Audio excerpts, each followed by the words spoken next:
નમસ્કાર મિત્રો, સ્વાગત છે તમારું અમારી YouTube channel Gujarat jobs and ન્યૂઝમાં. મિત્રો, ગુજરાત સરકાર દ્વારા રાજ્ય સરકાર દ્વારા સરકારી કર્મચારીઓને લઈને ફરી એક વખત વધુ એક મહત્વનો નિર્ણય લેવામાં આવી રહ્યો છે. જનજીવન પૂર્વવત થતા રાજ્ય સરકાર દ્વારા સરકારી તમામ કર્મચારીઓ માટે વધુ એક મહત્વનો નિર્ણય લેવામાં આવ્યો છે. તમામ કર્મચારીઓ અધિકારીઓ હવે રજા લઈ શકશે.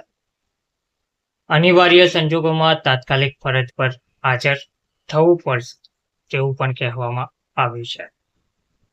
તો ભારત પાકિસ્તાન વચ્ચે ઊભી થયેલી યુદ્ધની સ્થિતિને ધ્યાનમાં રાખીને રાજ્ય સરકારે સાવચેતીના ભાગરૂપે કોઈ પણ સ્થિતિને પહોંચી વળવા માટે તમામ રાજ્ય સરકારના તમામ કર્મચારી અધિકારીઓની રજા કેન્સલ કરી હતી, જેમાં બોર્ડ નિગમથી લઈ કોર્પોરેશન અને પંચાયત સહિતના વિવિધ વિભાગોના કર્મચારીઓને સામેલ કરવામાં આવ્યા હતા.